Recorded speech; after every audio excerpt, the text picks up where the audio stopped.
स्वागत है आज की इस विस्तृत चर्चा में। आज हम एक ऐसी दुनिया की परतों को खोलने वाले हैं जो इतिहास के पन्नों में शायद दर्ज ना हो। लेकिन उसकी गूंज आज भी हमारे समाज में कहीं ना कहीं सुनाई जरूर देती है। बिल्कुल। तो शुरुआत करते हैं। कल्पना कीजिए 1975 के गुजरात के कच्छ इलाके का एक बेहद दूरस्थ और वीरान गांव। एक ऐसा गांव जहां पिछले 3 सालों से आसमान से बारिश की एक बूंद तक नहीं गिरी है। हाँ, जमीन पूरी तरह से फट चुकी है। दरारें इतनी गहरी है मानो धरती अपनी प्यास से चीख रही है। और इस सूखे के बीच उस गांव का एक ऐसा नियम है जो किसी भी इंसान की रूह कंपा सकता है। सही बात है। नियम यह है कि बारिश की देवी यानी माता अंबे को खुश करने के लिए हर पूर्णिमा की रात को गांव की चौपाल पर गरबा होगा। लेकिन शर्त यह है कि ये गरबा सिर्फ और सिर्फ गांव के मर्द करेंगे। बिल्कुल। और जब मर्द गरबा कर रहे हो तो गांव की किसी भी औरत का अपने घर की दहलीज से बाहर कदम रखना, कुछ भी बोलना या खिड़की से उस गरबे को देखना तक सख्त मना है। और इसी डार्क बैकग्राउंड पर आज हम 2019 की national award winning film Hellaro की बात कर रहे हैं। या यूं कहें कि हम YouTube पर फिल्मी चीटी नाम के चैनल द्वारा की गई इस फिल्म की एक बहुत ही डीप और गहन समीक्षा का विश्लेषण कर रहे हैं। बिल्कुल। और इस डीप डाइव का हमारा जो मिशन है वो ये समझना है कि कैसे इस पूरी दकियानूसी व्यवस्था में गरबा जैसी एक बहुत ही साधारण सी कला औरतों के लिए एक बहुत बड़े विद्रोह और उनकी मुक्ति का प्रतीक बन गई। और साथ ही हम उस स्रोत में दी गई सामाजिक पावर डायनामिक्स की टिप्पणियों को भी निष्पक्षता से देखेंगे। सही कहा आपने। इस वीडियो समीक्षा की सबसे बड़ी खासियत यही है कि ये हमें सतही कहानी के बहुत आगे ले जाती है। कैसे? मतलब समीक्षक ने सूखे को किस तरह से देखा है? देखिए, जब हम उस गांव के सूखे की बात करते हैं तो वीडियो बनाने वाले बहुत ही सटीकता से बताते हैं कि वो सूखा सिर्फ मौसम का नहीं है।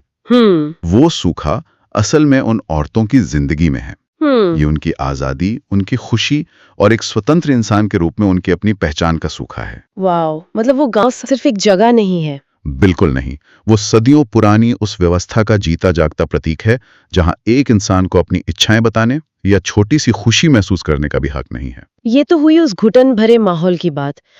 लेकिन क्या उस रिव्यू में इस बात पर रोशनी डाली गई है कि इन खौफनाक नियमों ने महिलाओं के मनोविज्ञान को कैसे तोड़ दिया था? हाँ, बहुत गहराई से। क्योंकि अगर हम गांव की बाकी औरतों को देखें तो महिलाओं को घर से बाहर निकलने की सिर्फ एक ही इजाजत है, पानी लाने के लिए। हाँ, जब उन्हें मीलों दूर एक सूखते हुए तालाब से पीने का पानी लाना हो। इसके अलावा कोई रचनात्मक काम नहीं, सिलाई कढ़ाई तक पर पाबंदी है। और इसी बात को समझाने के लिए समीक्षक ने कहानी में 2 औरतों केसर और मंजरी के बीच एक बहुत ही शानदार विरोधाभास दिखाया है। केसर जो एक विधवा है, हाँ, और गांव के अमानवीय नियमों की वजह से पति की मौत के बाद से वो पिछले 1.5 साल से अपने घर की 4 दीवारी से बाहर ही नहीं निकली है। बाप रे! केसर उस व्यवस्था की अंतिम जीत का प्रतीक है, मतलब जहां बंदी खुद अपनी बेड़ियों से प्यार करने लगता है। और दूसरी तरफ मंजरी है जो 7वीं कक्षा तक पढ़ी है और हाल ही में शहर से नई बहू बनकर आई है। बिल्कुल।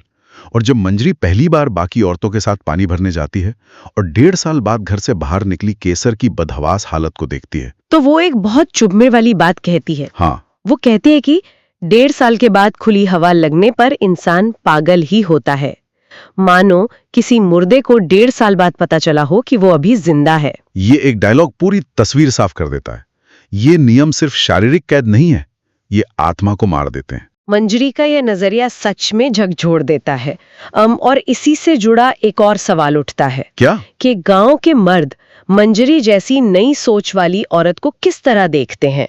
जब हम मंजरी के पति अर्जुन की सोच देखते हैं तो स्थिति और भयानक लगती है। वो सुहागरात वाला सीन? हाँ, सुहागरात वाले दिन ही अर्जुन मंजरी से उसकी पढ़ाई के बारे में पूछता है और जब मंजरी गर्व से बताती है कि वो 7वीं पास है तो अर्जुन का रिएक्शन लिटरली पितृसत्ता की उस क्रूरता को सामने लाता है जो किसी भी आजाद विचार से डरती है। वो साफ कहता है कि पढ़ी लिखी लड़कियों के पर निकल आते हैं या फिर सींग, ये गांव है या मर्द जात से ऊपर कुछ भी नहीं। और आगे जो वो धमकी देता है, पर निकले हो या सींग खुद ही काट लेना, वरना मैं काटूंगा तो ज्यादा दर्द होगा। सोचिए जरा, ये सिर्फ अर्जुन की धमकी नहीं है, ये उस पूरे समाज का, उस व्यवस्था का घोषणा पत्र है। शिक्षा को एक खतरे की तरह देखा जाता है क्योंकि वो सवाल पूछना सिखाती है। बिल्कुल। और व्यवस्था की क्रूरता का जो चरम है वो समीक्षक ने हंसा नाम की एक गर्भवती महिला की कहानी से दिखाया है। हंसा की कहानी सच में बहुत डार्क है। हाँ, हंसा प्रेग्नेंट होने की वजह से पानी भरने के लिए लंबी यात्रा नहीं कर सकती। एक दिन अचानक पता चलता है कि उसके अजन में बच्चे की पेट में ही मौत हो गई है।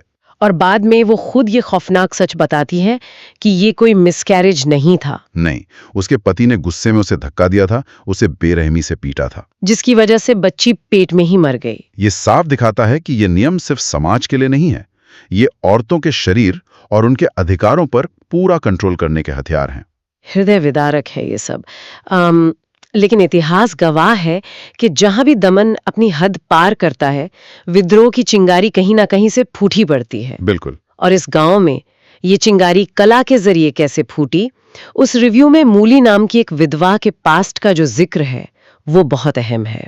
मूली की कहानी उस गांव के मर्दों के अहंकार पर सबसे बड़ी चोट थी। हाँ, मूली ने गांव के नियमों को तोड़कर छुपकर कढ़ाई का काम शुरू किया था।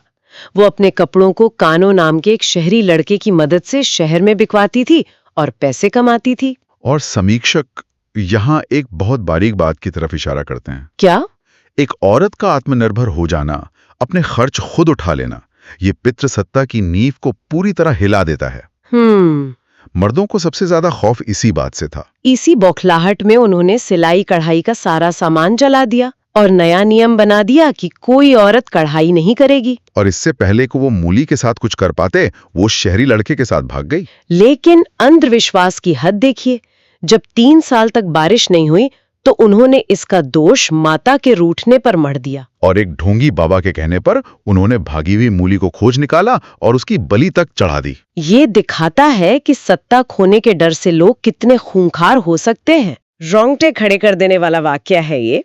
लेकिन इसी निराशा के बीच कहानी एक ऐसे मोड़ पर आती है जो सब कुछ बदल देता है। ढोली मुलजी की एंट्री। हाँ, एक दिन जब सारी औरतें उस सूखे तालाब पर पानी भरने जाती हैं, तो उन्हें वहां एक अनजान आदमी प्यास से तड़पता हुआ बेहोश मिलता है। और सारी औरतें डरी हुई हैं, क्योंकि बाहरी आदमी से बात करना मतलब मौत। लेकिन मंजरी हिम्मत जुटाती है, वो उस मरते हुए आदमी को पानी पिलाती है। और बदले में कृतज्ञता के रूप में वो आदमी अपना ढोल बजाना शुरू करता है। और जैसे ही ढोल की ताल बजती है, मंजरी के भीतर कुछ ऐसा टूटता है कि वो खुद को रोक नहीं पाती। वो ढोल की ताल पर गरबा करने लगती है। धीरे धीरे बाकी औरतें भी शामिल हो जाती हैं। और पता है, समीक्षक इस मोड़ को कहानी का सबसे बड़ा आहा मोमेंट मानते हैं। ऐसा क्यों? क्योंकि यहाँ गरबा का पूरा मतलब ही बदल जाता है। वीडियो में बहुत खूबसूरती से समझाया गया है कि इन औरतों का गरबा कोई धार्मिक अनुष्ठान नहीं है जो मर्द करते हैं। ये तो बरसों की घुटन के बाद खुली हवा में सांस लेने जैसा है। बिल्कुल। रिव्यू में एक बहुत सटीक एनालॉजी है कि ये वैसा ही है जैसे किसी बेघर को छत मिल जाए या भूखे के सामने खाना रख दिया जाए। अपनी उस नीरस और पाबंदियों वाली जिंदगी में ढोल की गूंज पर झूमना उन्हें पहली बार एहसास दिलाता है कि वो जिंदा हैं। वो सिर्फ एक डांस नहीं है, वो उनके इंसान होने की जोरदार उद्घोषणा है। बहुत पावरफुल सीन है ये। लेकिन उस ढोल बजाने वाले यानी मुलजी का अपना जो पास्ट है, वो इस दमन की कहानी को और कॉम्प्लेक्स बनाता है। हाँ, मुलजी निचली जाति से है और उसकी कहानी भी उतनी ही दर्दनाक है। वो अपनी पत्नी और छोटी बच्ची रेवा के साथ किसी और गांव में रहता था। एक दिन सवर्णों के मोहल्ले में होलिका दहन हो रहा था और उसकी बेटी रेवा ने गरबा करने की जिद की। उसने अपने पिता से ढोल बजाने को कहा। अपनी मासूम बच्ची की खुशी के लिए मुलजी ने उन पवित्र लपटों के सामने ढोल बजा दिया। और समीक्षक यहाँ बताते हैं कि कैसे जातिवाद और लैंगिक भेदभाव का दोहरा दमन साथ साथ चलता है।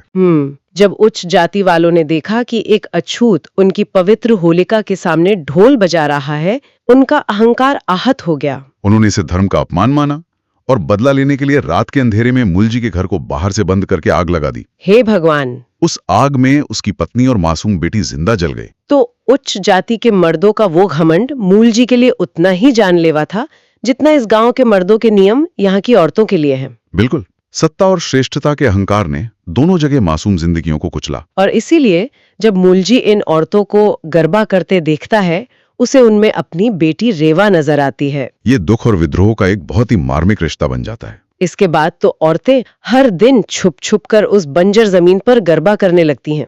वो उनके जीवन की इकलौती खुशी बन जाती है। लेकिन दमनकारी व्यवस्था में सच छुपता नहीं है। एक दिन राज खुल जाता है। गंगा नाम की औरत की वजह से, जिसके माता पिता पर खेत में बिजली गिरती है और उनकी मौत हो जाती है। और गंगा इस प्राकृतिक आपदा को नियम तोड़ने की सजा मान लेती है। वो डर के मारे अपनी सास को सब सच बता देती है। गंगा का ये रिएक्शन उस मानसिक गुलामी का सबसे बड़ा उदाहरण है। जब आप किसी को पीढ़ियों तक सिखाते हैं कि वो पाप की भागीदार है, तो वो हर विपदा को अपने कर्मों का फल मान लेती है। समीक्षक कहते हैं कि सत्ता सिर्फ लाठियों से राज नहीं करती, वो दिमाग में डर बैठा देती है, जिससे पीड़ित खुद अपने ऊपर हो रहे जुल्म को सही ठहराने लगता है। और जब सच सामने आता है तो मर्दों का रिएक्शन पूरी तरह पाशविक होता है। सारे मर्द लाठियां और हथियार लेकर उस तालाब की तरफ दौड़ते हैं। वो अपनी घर की औरतों को जानवरों की तरह पीटते हैं, मूल जी को खून से लथपथ कर देते हैं। और मुखिया फरमान सुनाता है कि रात को पूर्णिमा के गरबे के बाद इस ढोली को जिंदा जला दिया जाएगा। जब रात होती है, सारे मर्द गरबा करने इकट्ठा होते हैं। मूल जी को बीच में बांधा गया है। आग लगाने से पहले जब आखिरी इच्छा पूछी जाती है, तो मूल जी का जवाब रोंगटे खड़े कर देता है। वो कहता है, मुझे जिंदा जलाना, लेकिन मुझे आखिरी बार मेरा ढोल बजाने दो, और मैं तब तक बजाऊंगा जब तक इस ढोल का चमड़ा फट नहीं जाता। जैसे ही ढोल फटे, मुझे जला देना। और यहाँ से कहानी क्लाइमैक्स में एंटर करती है। मूल जी का वो ढोल बजाना कोई संगीत नहीं है, वो उसके दर्द, उसकी बेटी की मौत की चीख और औरतों पर हो रहे जुल्म के खिलाफ एक खुला ऐलान है। समीक्षक इस सीन को बहुत बारीकी से समझाते हैं। जैसे ही ढोल की आवाज रात के सन्नाटे को चीरती हुई मंजरी के कानों तक पहुंचती है, वो घर में रुक नहीं पाती। अर्जुन की सारी धमकियां, समाज का खौफ, सब उस थाप के सामने बौना पड़ जाता है। वो दरवाजा खोलकर बाहर आ जाती है। और सिर्फ बाहर नहीं आती, वो उन हथियारबंद मर्दों के ठीक सामने बिना डरे गरबा करने लगती है। उसे देखकर गांव की बाकी औरतें भी दहलीज पार कर लेती हैं। उस मैदान में विद्रोह का एक ऐसा नृत्य शुरू होता है जिसने गांव की नींव हिला दी। और ठीक उसी वक्त वो होता है जिसका इंतजार वो बंजर धरती 3 सालों से कर रही थी। आसमान घिर आता है और तेज बारिश शुरू हो जाती है। 3 साल का सूखा टूट जाता है। और समीक्षक ने इस प्राकृतिक बदलाव को एक बहुत गहरे अर्थ से जोड़ा है। क्या? वो कहते हैं कि देवी अम्बे मर्दों के शक्ति प्रदर्शन वाले गरबे से या अमानवीय नियमों से खुश नहीं थी। उन्हें उस अदम्य साहस का इंतजार था जहां एक औरत जुल्म की बेड़ियों को तोड़कर खड़ी हो। बारिश उसी साहस का सम्मान है। लेकिन वीडियो में एक बहुत यथार्थवादी बात भी कही गई है। हाँ। कि फिल्म का अंत अधूरा है। ढोल फट जाता है, औरतें बारिश में नाच रही हैं, लेकिन उसके बाद मर्दों ने क्या किया ये नहीं दिखाया गया। क्योंकि रियल लाइफ में सदियों पुरानी व्यवस्था रातों रात नहीं बदलती। ये एक लंबा संघर्ष है। बिल्कुल।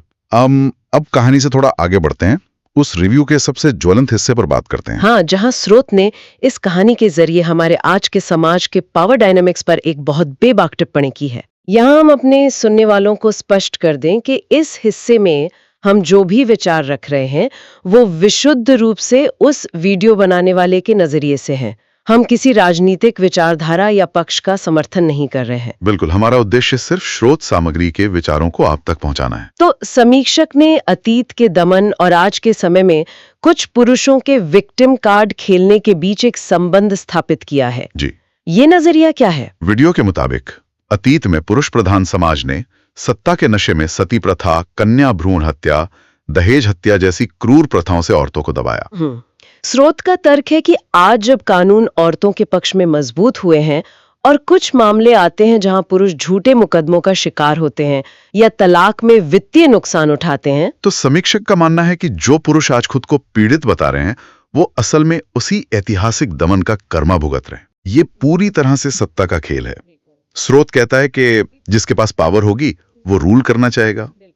पहले मर्दों के पास पावर थी, अब औरतों के पास आ रही है, तो नियंत्रण छिन जाने की बौखलाहट है। इस पावर डायनामिक्स को समझाने के लिए रिव्यू में एक धातु की कमानी यानी स्प्रिंग की एक बहुत ही कमाल की एनालॉजी दी गई है। वो एनालॉजी इस पूरी चर्चा का सबसे दमदार हिस्सा है। हाँ, स्रोत कहता है कि अगर आप एक स्प्रिंग को अपनी पूरी ताकत से दबा कर रखें दशकों तक, सदियों तक, बिना ये सोचे कि उसका अपना कोई आकार है, आप बस अपने अहंकार में उसे कुचलते रहें, तो फिजिक्स का सीधा सा नियम है, दबाव हमेशा एक प्रतिक्रिया को जन्म देता है।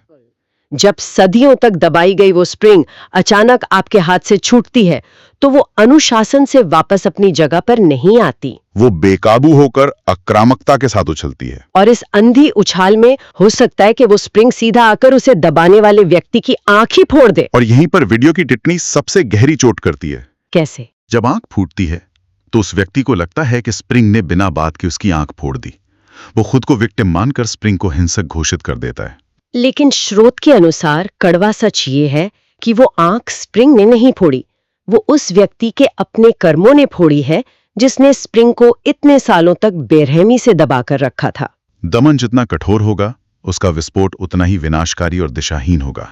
दमन हमेशा एक एक्सप्लोसिव रिएक्शन लाता है। बहुत ही विचारणीय दृष्टिकोण है ये। तो हमारी इस गहरी चर्चा के अंत में मुख्य टेकअवे क्या निकलता है? यही कि हिलारो की कहानी और ये रिव्यू हमें दिखाता है कि जानकारी, कला और छुपकर गरबा करने जैसे छोटे छोटे विद्रोह किस तरह सत्ता की जंजीरों को तोड़ सकते हैं। और हमारे सुनने वालों के लिए ये सोचना जरूरी है कि आज भी समाज में नियम वही बनाते हैं जो अपनी सत्ता कायम रखना चाहते हैं। और नियंत्रण का सबसे बड़ा हथियार है कि आप दूसरे की जानकारी, शिक्षा और उसकी छोटी छोटी खुशियों पर पहरा बिठा दें। खुशी छीन लेना मतलब इंसानियत छीन लेना। हम स्रोत की मूल भावना से निकला एक सवाल अपने सुनने वालों के लिए छोड़कर जा रहे हैं। एक ऐसा सवाल जो सोचने पे मजबूर कर देगा। अगर 1975 के उस गांव में गरबा जैसी साधारण सी कला औरतों के लिए बगावत का सबसे शक्तिशाली हथियार बन सकती थी, तो आज के इस आधुनिक डिजिटल युग में वो कौन सी छोटी सी आम सी लगने वाली गतिविधि है जो चुपचाप किसी बड़े सामाजिक बदलाव की नींव रख रही है, जिसे सत्ता में बैठे लोग अभी समझ ही नहीं पा रहे हैं। सच में ये हमें अपने आसपास के बदलावों को एक नए नजरिए से देखने पर मजबूर करता है। बिल्कुल। इसी उत्तेजक विचार के साथ हम आज की इस विस्तृत चर्चा को यहीं रोकते हैं। हमारे साथ जुड़ने के लिए धन्यवाद। ऐसी ही गहरी चर्चाओं के साथ हमारी यात्रा आगे भी जारी रहेगी।